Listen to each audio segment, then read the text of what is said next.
A paz do Senhor Jesus para todos. Pastor Afonso, manhã de segunda-feira. Hoje são 2/3/2026. Já quero agradecer a você que tem nos acompanhado aqui no canal, o podcast Pastor Afonso. Os irmãos têm observado que eu não tenho feito as mensagens, mas pode ter certeza que é por força maior. Quero, nesta manhã, destacar um abraço para o nosso pastor Ivo, meu pastor, a bispa Celi Dalva, eu que a chamo assim, de uma forma de carinho, pastor Marcos, sua esposa, a irmã Luciana, a toda a congregação Pedacinho do Céu, um abraço a todas as crianças, Samuel, a esposa do nosso pastor Dias, né? Um abraço a Julie, a Anderson, a toda a congregação, nosso irmão Edivaldo Porteiro. Irmãos, eu quero agradecer a Deus por mais um mês que começa. Já quero agradecer a Deus pelo livramento deste mês que começa, assim nós cremos. E nesta manhã, nós somos carentes de orações. Eu quero pedir oração nesta manhã pelo amigo, irmão Paulo, que estará entrando hoje mais uma vez no processo de internamento para mais um processo médico. Ele é carente das nossas orações, não somente ele, mas todos aqueles que se encontram acamado, diagnosticado com alguma doença, alguma enfermidade, seja ela das mais leves até a mais graves. Mas nós temos a convicção que o nosso Deus, ele está no controle de tudo. Meu pastor Ivo, um abraço. Que Deus continue te abençoando, te fortalecendo, em nome de Jesus. Mas quero desejar a você também, meu amigo, uma semana de livramento, uma semana de paz e que toda má notícia, toda notícia que iria bater em nossas portas, elas já caíram por terra, em nome de Jesus.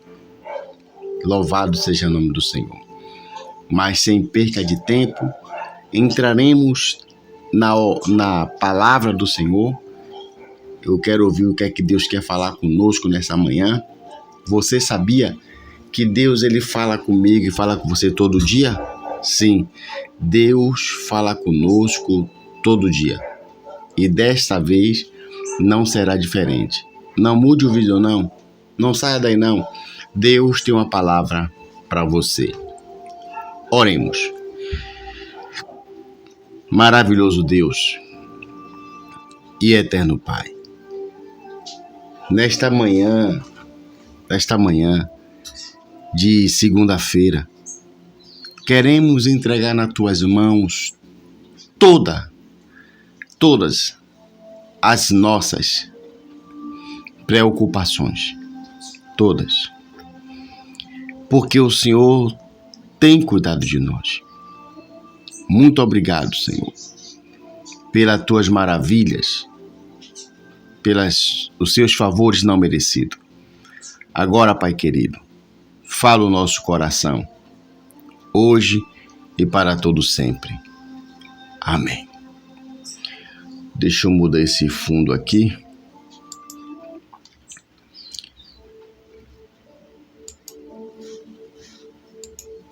Glória a Deus. Mateus 11,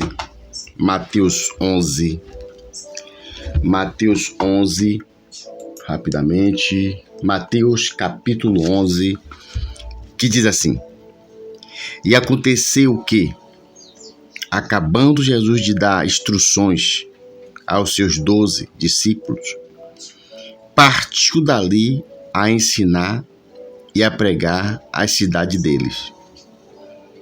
E João, ouvindo no cárcere falar dos feitos de Cristo, enviou 2 dos seus discípulos a dizer-lhes: És tu aquele que havia de vir, ou esperaremos outro?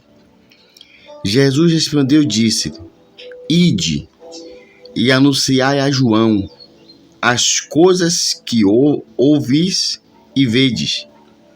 Os cegos veem, os coxos andam, os leprosos são limpos e os surdos ouvem. Os mortos são ressuscitados e aos pobres é anunciado o evangelho. E bem-aventurado é aquele que se não escandaliza em mim. Até aí. Irmãos, estamos diante de uma passagem aqui bastante conhecida, né? Nós sabemos que no plano da redenção, Deus ele enviaria um anjo para preparar o caminho do Messias. E este anjo, o próprio Isaías profetiza sobre este anjo. E este anjo, nada mais, nada menos, era João Batista. Aquele que vinha prenunciando a pregação do Evangelho. Ele chegou pregando o arrependimento, preparando o caminho do Messias. João, ele confrontou o sistema. João, ele bateu no sistema. João, ele revelou os pecados do povo. Ele chegou uma vez até mandar o rei Herodes largar a mulher do seu irmão Filipe, afrontando o rei, mas falando a verdade. A pregação de João era tão forte no deserto. A Bíblia diz que ele se alimentava de mel e gafanhotos silvestres. A pregação de João foi tão impactada e era no deserto. As pessoas saíam da cidade para ir lá ter com ele. E a pregação dele impactou tanto que chegou às sinagogas, chegou à nata, chegou aos principados. E era de uma forma tão tremenda a intrepidez que ele pregava, que os magistrados mandaram algumas pessoas perguntar se ele era Elias que tinha voltado, se ele era algum dos profetas. E João diz: eu não sou nenhum profeta, eu não sou Elias, não sou Jeremias. Eu sou a voz do que clama no deserto. Preparai o caminho daqueles que há de vir. João estava dizendo que a voz, gente, a voz é a zoada. Mas João destaca: eis que o verbo vem. O verbo, ele é mais forte do que a voz. Ele é mais forte do que a voz. E João assim exerce o seu chamado. Quando Jesus chegou no Jordão para ser batizado por ele, João, ele demonstra uma humildade muito grande, muito profunda. Quando Jesus entra nas águas para ser batizado, para se cumprir as Escrituras, João diz: eu que preciso do seu batismo e você vem a mim? Eu que preciso do seu batismo? E Jesus responde: deixa por agora para que se cumpra tudo aquilo que está escrito sobre nós. E observe, gente, como eu disse aqui, João confrontou. João afrontou o sistema. E isso lhe custou a vida. João foi preso. E quando João está preso, Jesus já tinha começado o seu ministério. Lembra que João batizou ele? Claro. Quando João batiza Jesus, Jesus começa o seu ministério. Os cegos começam a enxergar. Os surdos começam a ouvir. Os leprosos começam a ser limpos. Os mortos começam a ser ressuscitados. Esses sinais eram os sinais a qual Nicodemos falou com Jesus, quando ele foi ter de noite com Jesus. Mestre, nós sabemos que tu és homem, mestre, que vem da parte de Deus, porque ninguém pode fazer esses sinais que tu fazes se não é de Deus. E quando João Batista está no cárcere, aprisionado, porque bateu no sistema. Gente, cárcere não é lugar de alegria. Estar preso não é lugar de felicidade. Ainda mais para uma pessoa que evangelizava, que tinha convicção que ele fazia parte dos planos de Deus, do plano da redenção. Mas agora ele se vê num cárcere escuro, um cárcere abafado de calor, de opressão. E é nesse momento que João vai fazer como muitos de nós fazemos. Vai começar a indagar. Vai começar a fazer perguntas. Será mesmo que Deus está comigo? Será mesmo que Deus, Ele me chamou para esse ministério? Será que eu falei alguma coisa que não era para ter falado? Isso se passava na cabeça de João. Então João, ele parece que estava por um momento de frustração. Parece que João não sabia que o final dele seria aquele, com certeza, porque ele não era onisciente. Ele fazia parte do plano, mas ele não sabia que era onisciente. Ele sabia que tinha um chamado, mas não o seu fim. Então, começam os rumores. João sabe que existe um ser humano que está fazendo milagre. João sabia, ele no dia do batismo, ele teve convicção. Eis o Cordeiro de Deus que tira o pecado do mundo. João viu.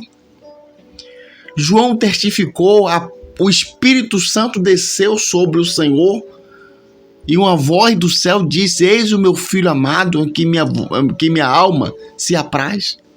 João tinha convicção, foi João que batizou. Mas no momento que ele estava passando por esta dificuldade,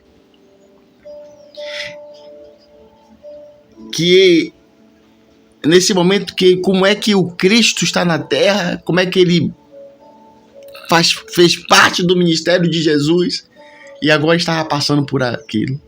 E ele manda 2 discípulos perguntar a Jesus se ele é realmente o Cristo. Oh, meu irmão, bateu a dúvida. O sofrimento era tanto que bateu a dúvida. E você acha que com a gente também não é diferente? Você também não acha que com a gente bate essas dúvidas? Cantamos, evangelizamos, pregamos, fazemos a obra, renunciamos. E quando vem as dificuldades, que parece que se demora de passar, ficamos com essa dúvida. Eu vejo João aqui com a dúvida. Se é mesmo ele, por que é que eu estou aqui? E a resposta que João queria veio. Talvez era até a resposta que ele não queria. Porque se não fosse Jesus, então justificava porque ele estava naquele sofrimento. Ele queria, se é o Senhor, e por que eu estou sofrendo? Mas Jesus exalta ele. Diga a João, em outras palavras, diga a João que não existe homem nenhum mais importante nascido de mulher do que ele. Diga a João que os céus esperam ele. Diga a João que a sua missão foi cumprida. Diga a João que independente do seu sofrimento, do seu cárcere, Estava tudo dentro das normas do Senhor. Diga a João que quando decepare a cabeça dele, os céus se abrirão para recebê-lo. Eu quero dizer para você, meu amigo, minha amiga que me ouve nesta manhã, até mesmo para mim, vamos acreditar mais. Não vamos medir a nossa fé mediante as circunstâncias, mediante as lutas. As lutas só vão falar para nós que Cristo não está nos vendo. As lutas só vão falar para nós que Ele nos abandonou. As lutas só vão falar para nós que nós estamos fazendo tudo errado, mas tudo isso não passa de uma falta de fé, de um enfraquecimento de fé. Vamos acreditar. Se nós estamos andando para agradar o Senhor, se nós estamos andando para fazer a sua vontade e as lutas sobrevieram, faz parte do Evangelho, faz parte. Ou nós nos esquecemos que o inferno nos observa, ou nós nos esquecemos que o inferno estava observando João. Um homem que veio preparar o caminho do Filho de Deus. O homem que veio preparar o caminho do Messias. O inferno deixaria barato? O inferno deixaria barato? O que nós temos que entender em meio às dores, em meio ao sofrimento, é que há retaliações porque cantamos. Há retaliações porque oramos. Há retaliações porque evangelizamos. Quando alguém tem o seu corpo liberto, a sua vida liberta, por uma oração sua, por uma oração nossa, por uma campanha nossa, pela intercessão sua, haverá retaliações. Não haverá muitos elogios. Não haverá muitos apertos de mão e o bater no ombro. Haverá guerras. O que nós temos que entender, meu amigo, é que mesmo as lutas dizendo, mesmo as lutas falando, Deus, Ele está conosco. Mesmo em meio ao cárcere, em meio às prisões, Deus está com você, meu amigo. Assim como os céus estavam com João Batista, Deus também está com você. Que Deus abençoe hoje e para todo sempre. Continue orando pela minha vida. Continue orando por este projeto. Hoje estaremos com o nosso podcast comentando acerca da manifestação que teve aqui no nosso bairro Plataforma Salvador, Bahia, mais conhecida como Avenida Suburbana, né? E Rua Antônio Balbino, aqui. Fizemos ali no sábado uma manifestação em prol da reabertura da emergência do bairro de Plataforma. Estaremos hoje com o nosso pastor Abraão, comentando algumas coisas que será importante, até para que, se houver outra manifestação, que possamos nos conscientizar os pontos positivos e os pontos negativos. Eu quero destacar aqui um ponto negativo. O ponto negativo foi que, da quantidade de pessoas que mora no bairro, o ponto negativo foi que não apareceu a quantidade. Mas o ponto positivo é que aquelas pessoas que foram, que estão de parabéns. Que Deus abençoe. Estaremos hoje falando a respeito. Colocarei as imagens rodando aqui na televisão. Estaremos comentando, porque é uma das nossas vitórias, é a reabertura desse posto de saúde. Que Deus abençoe, um abraço a todos, fica com Deus, continue orando. hoje e para todo sempre. Fica com Deus.